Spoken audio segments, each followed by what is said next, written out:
Puji Tuhan, minggu lalu saya bicara mengenai raja siapa? Ada yang ingat? Yerobeam, oh my goodness. Saudara masih ingat? Amazing. Yerobeam ini kesalahannya di mana ya? Mempersembahkan apa yang tidak harus dia persembahkan, karena itu adalah urusan imam. Ya. Nah, Raja Yerobeam ini karena takut ya, dan karena berbagai hal, lalu dia membuat patung anak lembu dari emas 2 untuk disembah mereka, dan itu menjadi kejatuhannya karena nggak ada imam yang benar, yang ditetapkan menurut keturunan Harun ya, yang mana mempersembahkan di sana.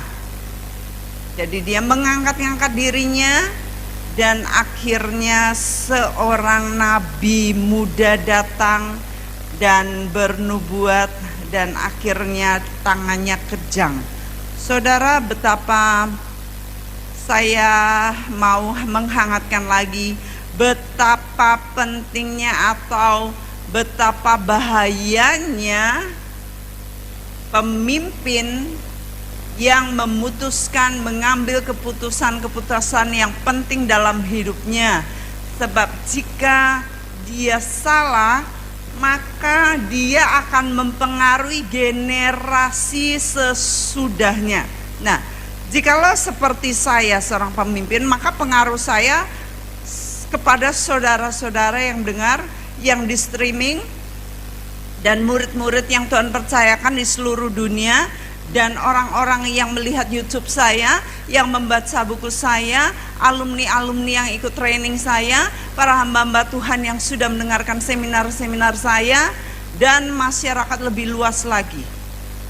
Bahayanya, begitu mengerikannya, saya punya tanggung jawab yang sangat besar. Kalau saya salah ambil keputusan, saya salah melangkah, maka saya dituntut begitu banyak jiwa-jiwa. Satu kali saya pernah ngontrak untuk pelayanan dan ngontrak untuk rumah.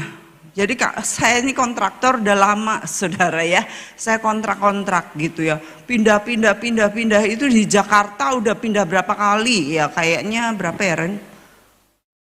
6 kali ya.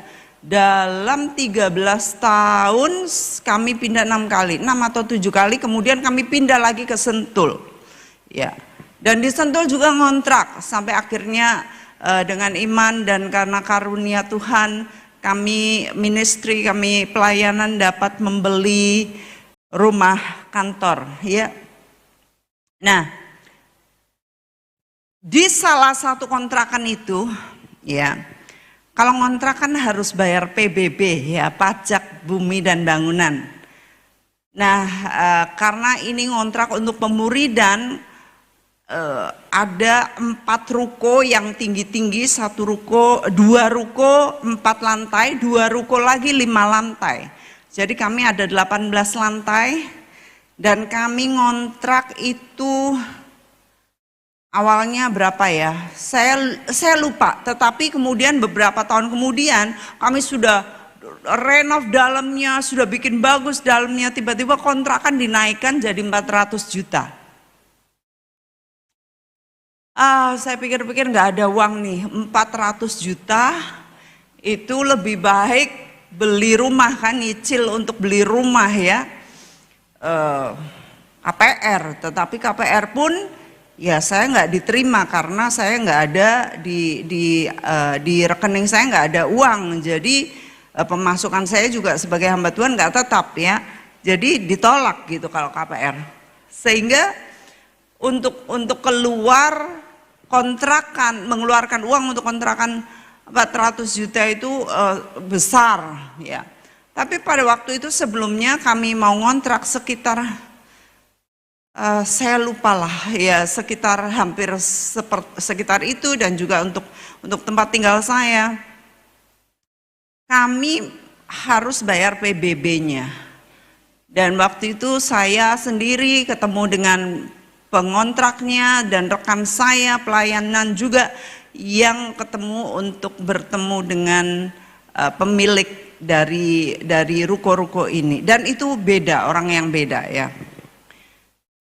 Pemilik-milik ini mereka rupanya nggak mau bayar PBB. Harusnya mereka yang bayar, tetapi mereka nggak mau dan itu dilimpahkan kepada kami yang ngontrak. Kami yang bayar. Loh, itu kan tanggung jawab Anda. Nggak bisa gitu. Wah, gimana ya? Kami bingung. Ya, nggak bisa dong. Nggak bayar PBB tuh nggak bisa. Walaupun mungkin bisa ya diem-diem di hadapan pemerintah, tetapi kami nggak mau. Lalu akhirnya kami ketemu dengan beliau dan notaris, kami akan tanda tangan kontrak. Akhirnya ketemu dan orang ini sudah kong kali kong sama notarisnya. Yang seharusnya saya bayar 50 juta, PBB-nya harusnya dia bayar 50 juta, tapi dia nggak mau, jadi saya harus bayar. Tetapi mereka sudah kong kali kong dan mereka bilang, sudah gini aja, kamu bayar 30 juta aja. Di hadapan notaris. Dan ini di hadapan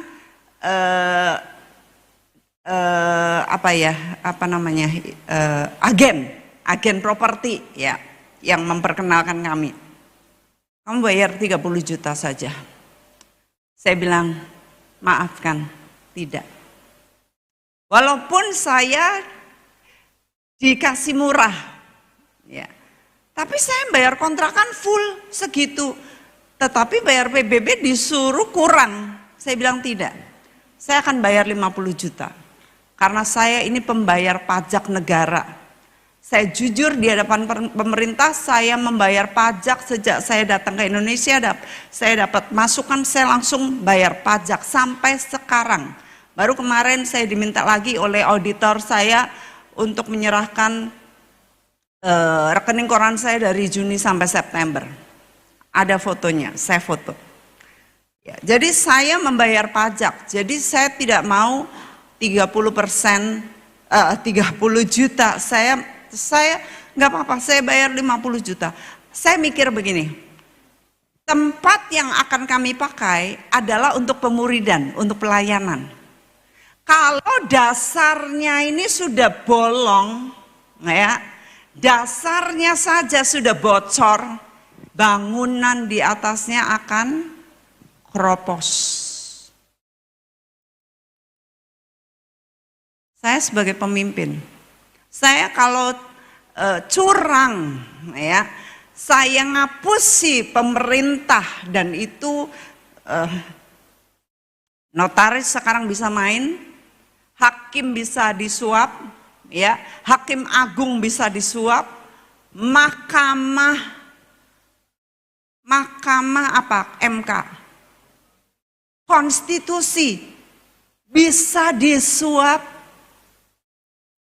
Mahkamah Konstitusi masuk penjara berapa tahun lalu karena bisa disuap. Keropos banget.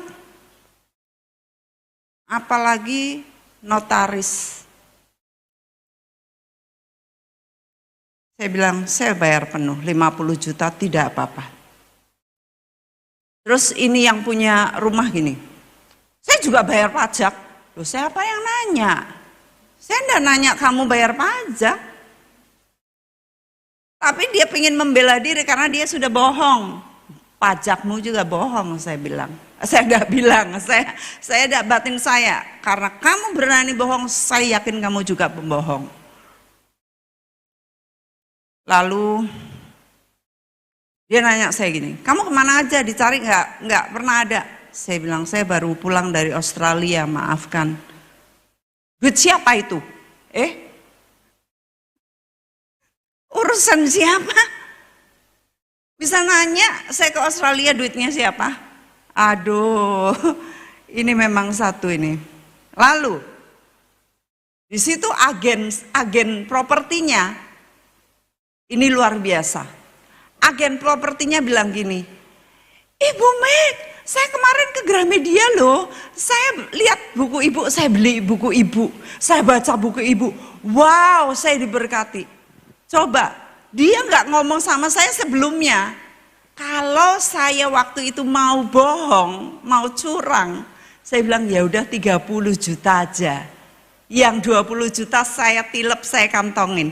Kesaksian saya langsung hancur. Ternyata ada di mana-mana orang yang melihat kita.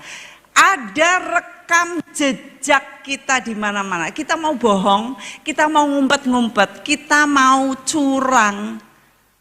Ada CCTV di mana-mana. Saya kasih cerita, saudara. Ada seorang Indonesia, dia sekolah di London, di UK, di Inggris. Tempatnya Prince Charles sama Lady Diana atau Kate Middleton sekarang di sana, di UK. Ya. Dia orang Indonesia ini sekolah dan dia naik bis, hari-hari naik bis. Kemudian dia lihat, oh cuman ting gitu atau pakai set, nggak bunyi, pakai kartu di swab nggak bunyi, dan sopirnya lihat ke sana, nggak pernah lihat orang-orang yang bayar. Lalu orang ini berpikir gini, ini sistemnya rada bolong, saya coba nggak bayar, masuk. Dan akhirnya dia turun. Nggak ketahuan. Lalu besoknya lagi dia naik bis, nggak bayar lagi, nggak ketahuan. Tuman saudara, 3 tahun sekolah sampai dia lulus, nggak apa-apa, nggak ketahuan. Kemudian dia lulus cum laude. Lulusnya hebat, top. Cum laude, juara. Tapi integritasnya bolong, pembohong. Kemudian dia mau ngelamar kerja, mau masuk kerja, dia naik bis lagi. Kemudian waktu dia diwawancara, semuanya bagus. Lalu dilihat rekam jejaknya. Rekam jejaknya. Naik bis, dilihat, loh mana kamu punya tiket? Gak ada. Kenapa? Oh saya lupa. Sejak dia lulus 3 kali dia naik bis mau wawancara, dia bilang lupa, 3 kali lupa. Kamu pembohong, langsung tidak diterima, langsung di blacklist di negara itu. Nggak bisa kerja. Cum laude juara. Loh saya kan cuma 3 kali. Enggak, kamu pasti bohong di mana-mana. Di negara ini kamu nggak bisa bekerja. Blacklist. Bahayanya jikalau kita ini ngambil keputusan yang salah demi kepentingan kita sendiri. Kita pikir nggak ada yang memperhatikan. Ngapusi nggak ada yang memperhatikan. Siapa bilang? Selalu ada rekam jejak. Nanti kita akan lihat betapa seseorang yang berani tidak taat di hadapan Tuhan, apa yang terjadi. Ngeri sekali jikalau seseorang mencurangi dirinya sendiri. Dia pikir dia curang terhadap orang lain, tetapi dia sedang mencuri dari saku masa depannya sendiri.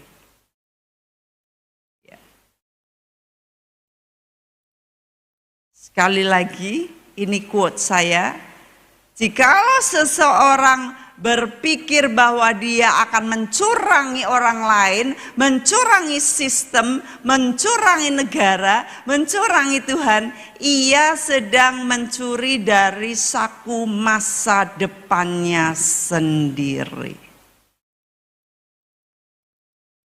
Seorang pacaran curi-curi dan sampai perbuatan yang tidak senonoh, dia bukannya lagi senang, tetapi sedang mencuri dari masa depannya sendiri. Berani main-main sekarang, masa depan kalau suaminya juga curang, cheating, suaminya selingkuh, dia marah. Karena apa? Dia sudah punya andil juga. Dulu waktu pacaran, sudah tidur bareng. Seringkali risol tidak bisa dibohongin. Dampak akibat tidak bisa membohongi. Ya. Anak itu bilang, oh maaf saya lupa. 3 kali kamu naik bis, itu 3 kali yang ketahuan karena dia setelah lulus. Tetapi 3 tahun belakang, kalau di track semuanya ada. Saudara nonton apa saja, ada semua. Saudara nulis apa saja, bisa. Walaupun saudara sudah hapus, bisa diambil semuanya. Semua ada rekam jejaknya. Itu sebabnya keputusan-keputusan kita sangatlah penting. Saya takut banget sama Tuhan. Dan bukan hanya itu, kepada orang-orang yang saya layani. Walaupun saya harus keluar uang 50 juta untuk bayar PBB yang bukan hak saya. Tetapi kalau itu nggak dibayar, bolong. Di alam roh bolong, pemerintah bolong, dan di dasar fondasi yang mana saya akan membangun karakter manusia roh murid-murid yang Tuhan percayakan kepada saya, dasarnya ambles. Ada ayat Mazmur 11 ayat 3, ini sangat penting sekali. Kita baca bersama-sama 2-3. Apabila dasar-dasar dihancurkan, apakah yang dapat dibuat oleh orang benar itu? Sekali lagi, apabila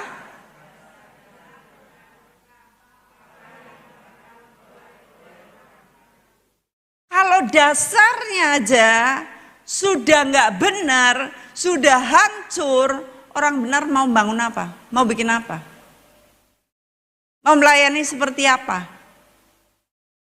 Mau ngomong sehebat apa? Mau dapat titel setinggi apa? Gak ada gunanya, firman Tuhan bilang. Ya, percuma, semuanya sia-sia.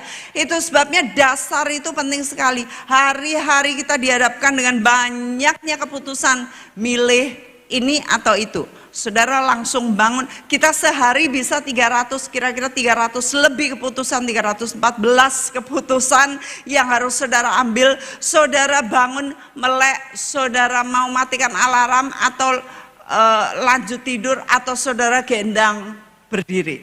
1. Saudara mau ngadep sana atau ngadep sini. Sini langsung turun, sana ngikep guling. 2, saudara mikir, saudara mau ngucap syukur berdoa sama Tuhan, atau saudara mau pegang HP, buka HP. 3, saudara pegang HP, saudara mau lihat apa? 4, saudara mau stop sekarang, apa mau lanjut lagi? 5. Kemudian saudara berdiri, saudara mau makan dulu atau mau sikatan dulu? 6. Saudara mau duduk nyantai-nyantai ngopi, saudara sambil scrolling HP saudara, atau saudara mau buka Alkitab mengucap syukur sama Tuhan? Dan terus-menerus tiap hari kita diperhadapkan dengan keputusan-keputusan yang penting yang akan menentukan kehidupan kita baik atau buruk, menyenangkan di kemudian hari, di tahun-tahun ke depan atau mengecewakan. Saudara langsung pilih, saudara pilih makanan yang tidak sehat atau makanan yang sehat. Saudara mau minum air dulu atau saudara langsung mau ngopi atau teh panas manis dulu. Saudara mau makan dulu atau saudara mau makan yang kenyang dulu atau saudara mau makan buah. Keputusan-keputusan itu akan sangat mempengaruhi hidup saudara. Saudara mau leyeh-leyeh atau saudara mau jalan olahraga? Saudara mau enak-enak atau saudara mau panas-panas biar sehat? Banyak keputusan-keputusan setiap hari yang kita ambil yang akan menentukan kehidupan kita. Saya sudah puluhan tahun. Tanya aja sama rekan-rekan kerja saya. Pagi, saya sering kali puasa. Dan kalau saya nggak puasa, saya akan minum dulu 1 botol 1 liter. Ditawarin sering kali bihun goreng, ya, pecel tumpang, bubur tumpang, kesukaan saya. Tapi saya bilang enggak. Saya selalu minum dulu. Ya enggak guys? Hampir enggak pernah. Pagi-pagi di mana-mana pun saya akan 1 liter dulu. Ya. Orang bilang saya ini ke salon mana? Saya ini hampir enggak pernah ke salon. Tanya anak-anak. 3 tahun ini mungkin 1 kali ke salon ya, waktu itu kejebak apa itu promo di Jogja. 1 kali aja.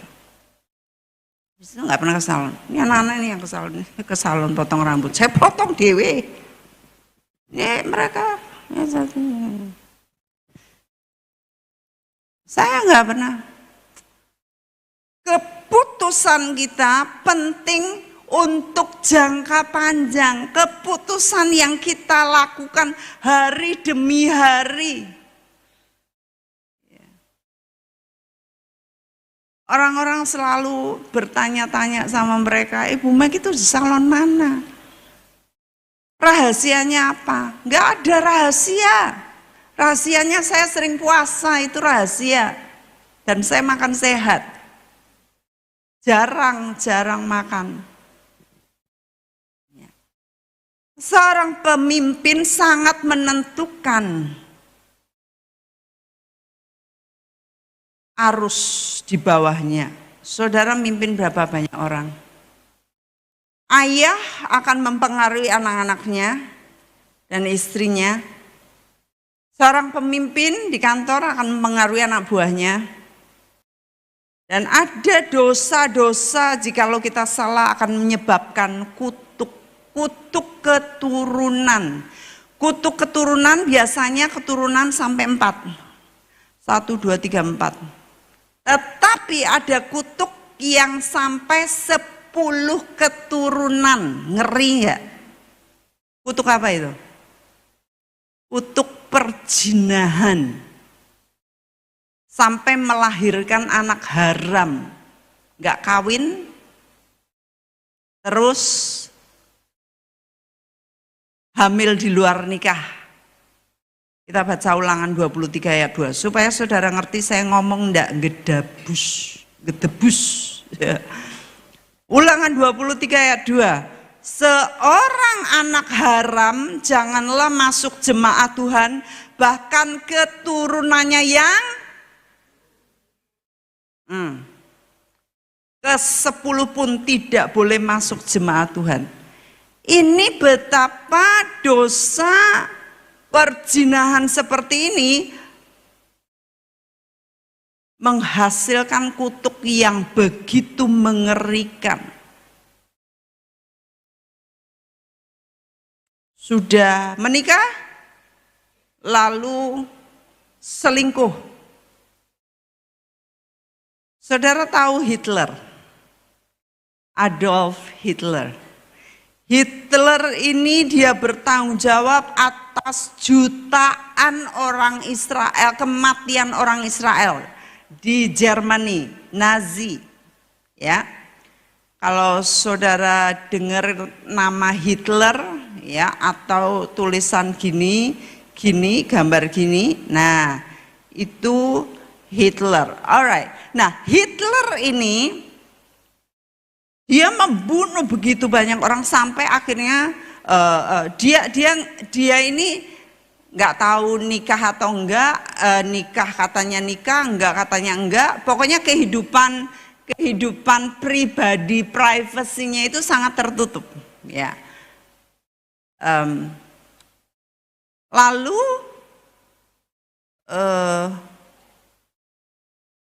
dia menikah dengan seorang dan gak lama kemudian mereka sama-sama berdua bunuh diri. Waktu bunuh diri dicari anaknya siapa, anaknya mana, anaknya keluarganya mana,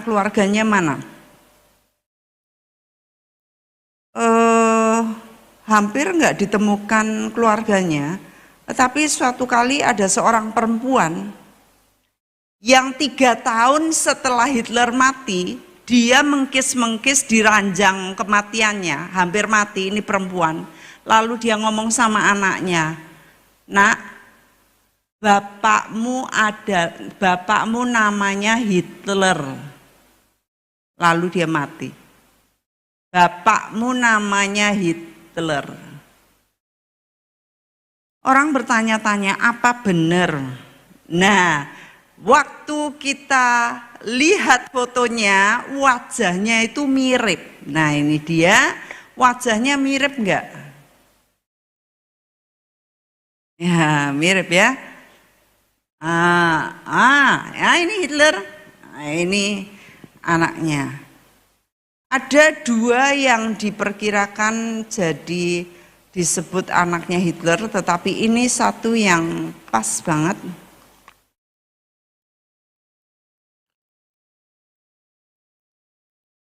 Lalu yang luar biasanya anaknya ini, anak 2, anak lelakinya yang diperkirakan itu, mereka nggak ada yang nyuruh, nggak ada yang maksa, tetapi mereka membuat kesepakatan untuk tidak pernah punya anak. Supaya apa? Supaya mereka menghentikan atau membunuh keturunan darah Hitler. Karena kalau Hitler punya anak dan anaknya punya anak, nyebar punya anak, wah itu kutuk keturunannya itu bertubi-tubi banyak sekali karena darah pembunuh ribuan jutaan manusia. Bapaknya sama sekali tidak bertanggung jawab, tetapi anaknya ini rupanya sangat bijak sekali. Dia nggak kawin supaya tidak kena orang-orang atau keturunannya ada dampak dari kutuk. Mereka ditemui kira-kira umur 48 sampai 64. Kalau cowok 48 sampai 64 masih subur, ya. Kalau cewek sudah menopause. Tapi nggak ada yang mustahil kalau seperti Sarah, ya. Tetapi Abraham umur 100 lebih masih beranak pinak, ya. Jadi semakin tinggi kedudukan atau otoritas seorang pemimpin, semakin besar pengaruh yang ia emban, yang ditanggungnya, ya. Itu sebabnya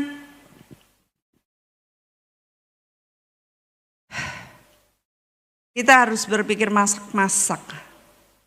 Jangan asal mengambil keputusan. Jangan berdasarkan daging, emosi, berdasarkan kebutuhan. Dapat duit lagi, nilep lagi, balik di bawah meja lagi.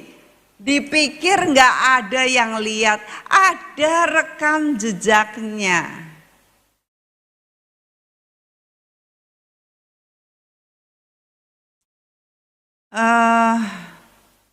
Baru aja ada hakim yang ditangkap ya. Ya, katanya ada hakim yang ditangkap karena dia disuap, lalu ada hakim-hakim yang lain yang ditangkap juga karena disuap. Aduh, kita harus berdoa bagi Indonesia ini. Jikalau pengadilan sudah keropos, sudah bocor, sudah kotor, bagaimana mungkin Indonesia ini bisa diberkati? Tetapi terutama dari anak-anak Tuhan dulu. Ya, saya mau ceritain lagi. Ada seorang suster seorang anak gadis umur 18, kemudian dia mendaftarkan diri untuk sekolah di Biarawati jadi suster. Ya. Dia setia sekali, dia belajar, pagi-pagi dia bangun dan dia cari Tuhan lebih dini dari teman-temannya lain. Kemudian dia bilang sama teman-temannya, besok aku mau doa ya, maafkan aku kalau aku gelodakan gitu. Bangun tidur nanti aku ini aku mau ganti dan sebagainya karena aku mau ke chapel, aku mau doa ketemu Tuhan. Kemudian pagi itu dia bangun jam 4, dia keluar dan kemudian dia sebelum ke chapel dia mau ambil minum dulu. Setelah ambil minum, udah ceritanya siang teman-temannya lihat kok belum balik ya, ini teman kita yang baru. Lalu loh dicari sandalnya satu di sana, sandalnya lain nggak ada. Kemana ya? Dicari-cari heboh sampai akhirnya ditemukan dia ada di sumur mati. Maka diangkatlah ini suster, ini di India kejadiannya. Diangkat, ditemuin kok babak belur. Oh mungkin bunuh diri. Tapi yang lain gak terima, gak mungkin dia cari Tuhan kok bunuh diri gitu. Kemudian mereka terus cari-cari, nggak bisa ketemu. Akhirnya mereka beberapa orang ahli merekayasa membuat suatu boneka manusia yang beratnya sama seperti anak itu, gitu ya. Beberapa, lalu kalau perkiraan bunuh diri, dicemplungin bunuh diri, buk gitu, jatuh di sumur itu, diambil, lukanya kok beda ya. Nah, bikin lagi, satu lagi, buk gitu. Loh, kalau gini bisa balik kok beda ya, lukanya beda. Beberapa kali nggak mungkin bunuh diri, ini pasti dibunuh. Tapi siapa pembunuhnya? Pagi-pagi seperti itu nggak ada orang yang melek. 5 tahun berlalu, 10 tahun berlalu, tapi ada orang-orang yang nggak terima. Harus diajukan ke mahkamah, ke pengadilan, minta agar diselesaikan ini kasus, tapi buntu. Sampai tahun ke-18, ada seorang yang ngaku dia lihat waktu itu ada para frater. Ya kayak pendeta-pendetanya gitu ya di biara itu. Ada 2 frater sama 1 suster yang lain, suster senior. Bertiga berjalan. Tapi dia mau ngaku gimana ya? Wong dia ini yang lihat itu, saksi ini dulunya datang itu untuk mencuri. Yo lucu kan? Datang untuk mencuri, jadi kalau dia mencuri ngaku, dia yang ketangkep, pencuri kamu ya. Jadi dilema dia 18 tahun, sampai akhirnya dia nggak bisa simpan dalam hatinya.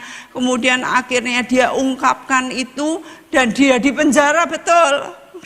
Beberapa nggak lama ya, mungkin berapa minggu atau berapa bulan aja dikeluarkan. Kemudian mulai penyelidikan dan akhirnya frater itu dan suster satu ditangkap dan diketahui bahwa mereka akan melakukan sesuatu. Dan anak muda ini yang 18 ini, dia pas nangkep mereka, lihat mereka sedang sesuatu, dan akhirnya dia dibungkam, dibunuh, dan dibuang dalam sumur. 18 tahun, tetapi rekam jejak selalu ada, CCTV-nya Tuhan. Ya. Ada CCTV di mana-mana. Itu sebabnya keputusan kita sangat penting. Jangan karena pekewo memutuskan, jangan karena sungkan, jangan karena takut manusia, jangan karena untuk kepentingan sendiri, kenikmatan daging, tetapi bayarlah harganya. Bayar harganya.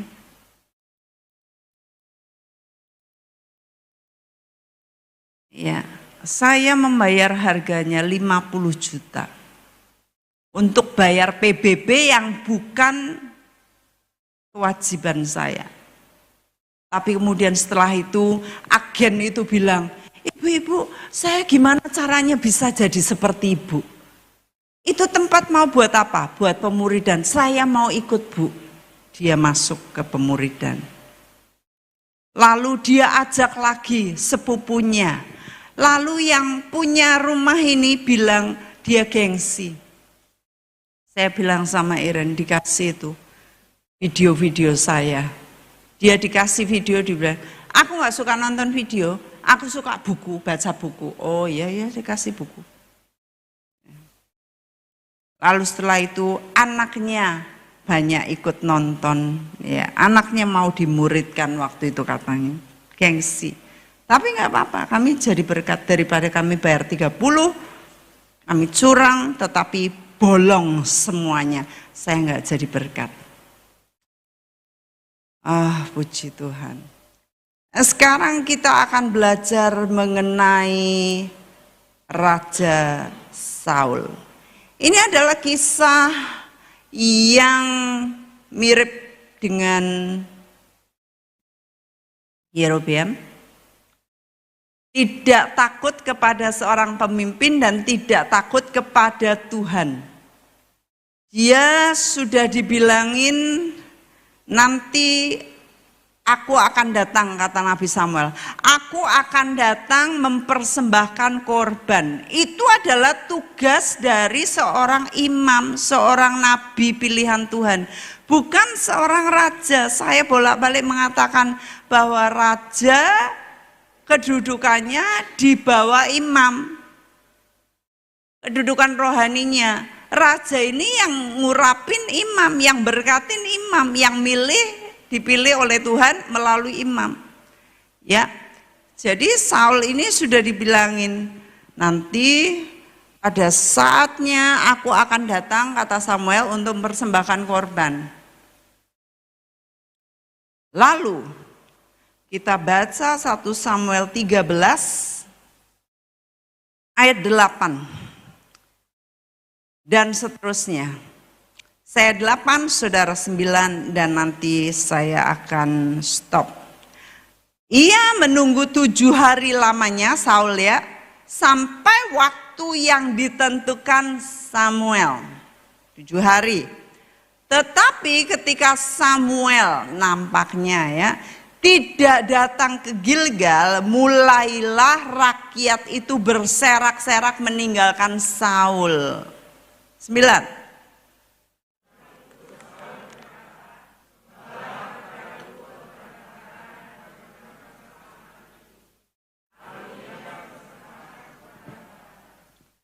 Baru saja ia habis mempersembahkan korban bakaran, maka maka nongollah Samuel. Saul pergi cepat-cepat menyongsong untuk memberikan salam kepadanya. 11.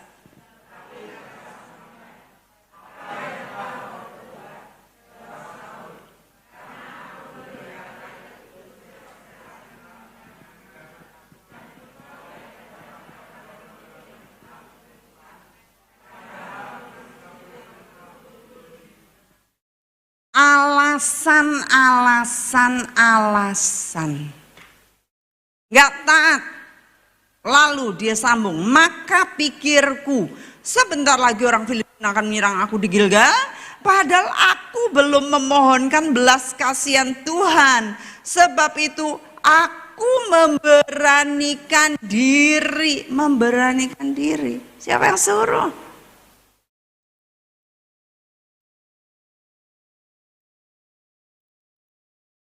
Lalu mempersembahkan korban bakaran. 13.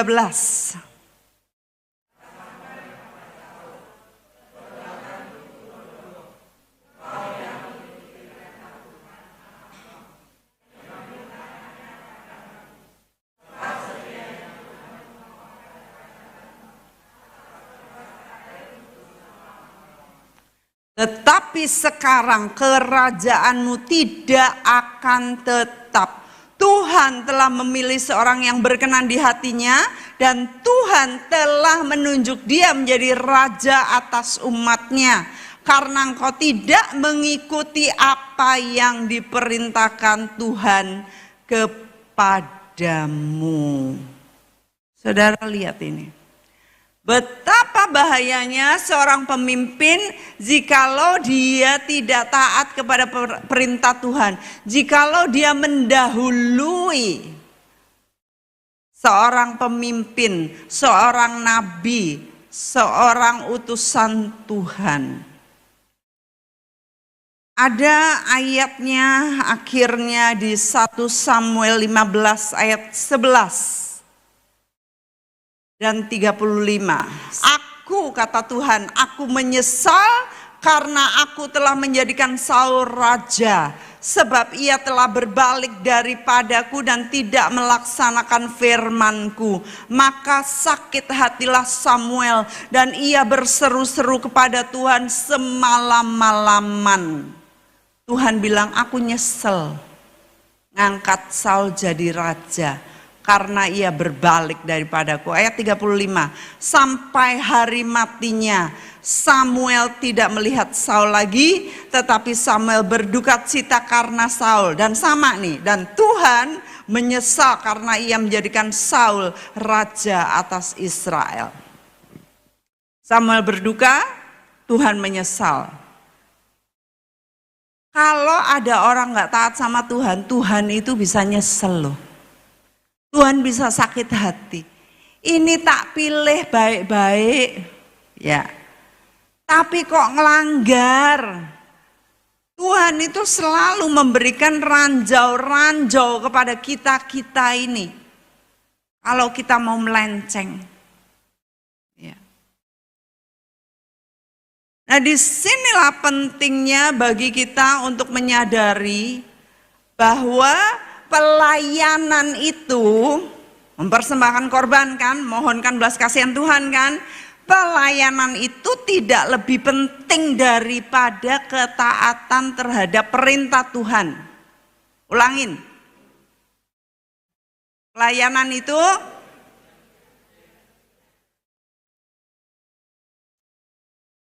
kurang seragam. Pelayanan itu tidak lebih penting daripada ketaatan terhadap perintah Tuhan. Jadi nggak perlu melayani kalau nggak taat sama perintah Tuhan.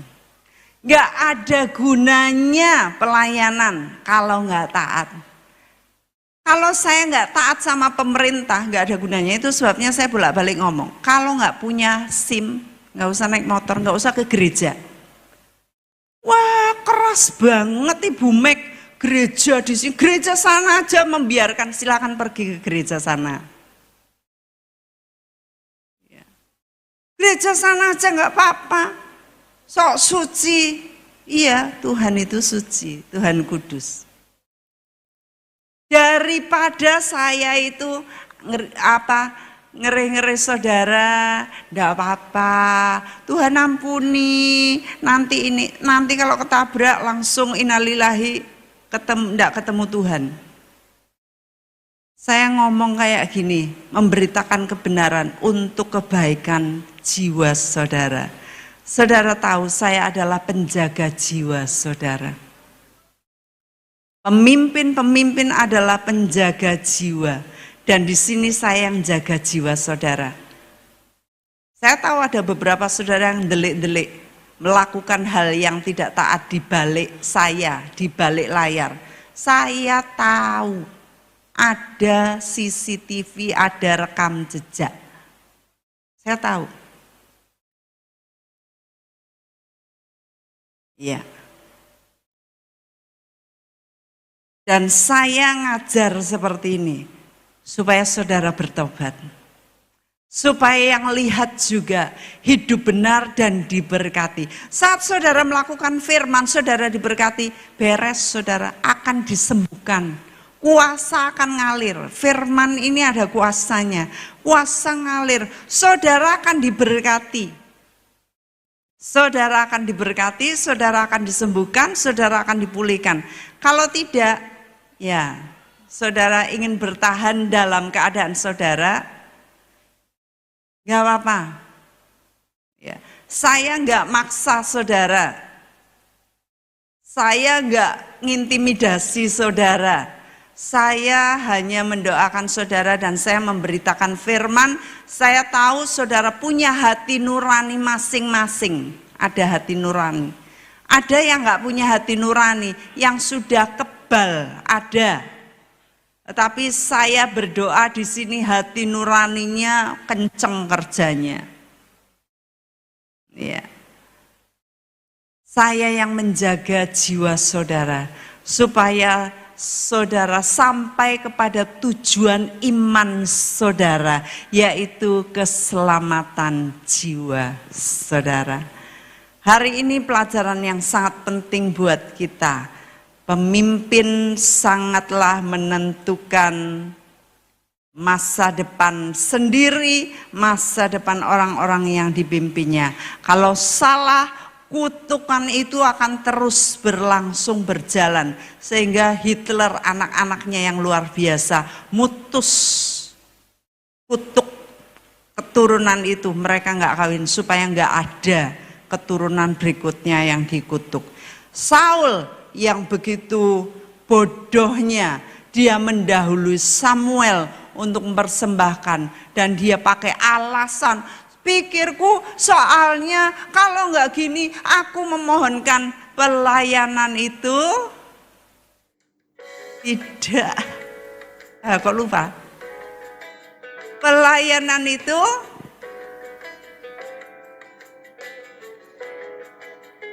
dia. Mari kita sama-sama berdoa.